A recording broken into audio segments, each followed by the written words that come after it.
پێشتر لە پروگرامی کورسان مەگەزینەوە باسمان لە مۆنۆدرامای سەلمە کرد کە ماوەیەک بەر لە ئێستا لە شاری سلێمانی نمایشکرا کە دوو ئەکتەرتیایە بەشدار بوون، ئەکتەرێکیان کورد و ئەکتەرێکی بیانیشتەیدا بەشدار بوو. دواتر برایە شار و شارۆچکەکان و دواتریش لە یەکێک لە فستیڤالەکان لە ئوردون نمایشکرا و خەڵاتیشی بەدەستهێنا.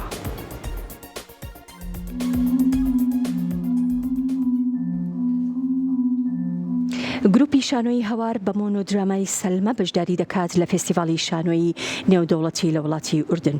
نەژاد نەجم دەرهێنەری شانۆیی سەلمە بە کورتساتی ڕاگەیان تاوەکو یاخود وەکو تاکە گروپی شانۆیی لەسەر ئاسی عێراق بەشداری دەکەن لە فستیڤاڵی شانۆیی کە بە ناونیشانی فستیڤاڵی نێودەوڵەتی ئەشیاتی سروتی شانۆیی لە وڵاتی ئوردن ڕێک دەخرێت کە لە ڕۆژانی 28 پێنج دەست پێ دەکات و ڕۆژی 1/6 کۆتایی دێت. نەژاد نەجم وتیشی لەو فستیڤاڵەدا چەندین بەرهەمی شانۆیی وڵاتان بەشداری دەکەن و وتیشی چالاکیەکان بە هاوکاری و پشتیوانی خاتوو شاناز ئیبراهیم ئەحمەد خانمی یەکەمی عێراق و نووسینگەی بەڕێز قوبات تاڵەبانی لە کەرکووک ڕێکخراوە. نەژاد نەجم وتیشی ئامانج لەو چالاکیە گەیاندنی ئازار و مەینەتیەکانی کورد و ئەنفال کراوانە بە جیهان.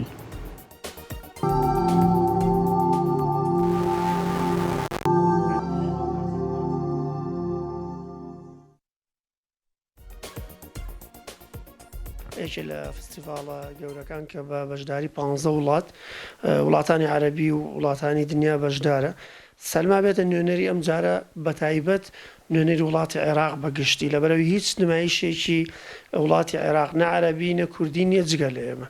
ئەمە خۆشحاڵیە.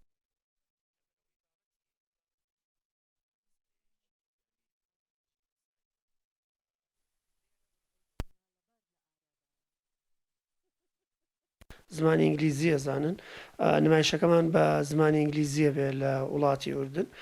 تەجروبەیەکی گەورە بێت چکە ئەم فستیڤاڵە کار لەسەر ئەو شانە و ئەو تەقساناکە کە وەکو سروت ئامێز لەبەرەوەی ئەم کارەی ئێمەش پڕە لە مەسلەی سەما تەقس لە گۆرانی دواتر جگە لەوانەی کە ئەو ئازار و محنەتەی کە لە ئەنفال و هەڵەبجە کە وەکو جینۆسایدێکی گەورە ئێمامانوێ ئەمە بێتە دەستپێچێک بۆی بتوانین بە زمانەکانی فەڕەنسی و ئینگلیزی و کوردی و عەرەبی بە هەموو دنیای بگەێنین. ئێستا ئامادەکاریەکەین لەگەڵ ئەکتەرێکی شاری بەغدا بە زمانی عەرەبی واتە بێتە 4 زمان، هەم فەڕەنسی، ئینگلیزی، کوردی، عەرەبی کاری تێ بکەین. تەمان ئەم کارش بێ پشتیوانی و سپۆنسەر ئێمە ناتوانین هیچ هەنگاوێک بنین.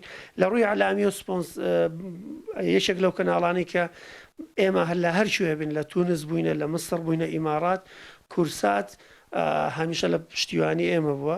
دواتریش ئەو بەڕێزانە وەکو نووسینگەی کەلتوری کاقوبات، کاک شاڵاو محەممەد وەکو سکرتارەتی بەڕێز مام جەلال، خانمی یەکەمی عێراق خاتوو شاناز کاری زۆر گەورەی بۆ ئەم نمایشە بە تایبەت لەبەرەوەی بابەتێکی جینۆسایدە کردو.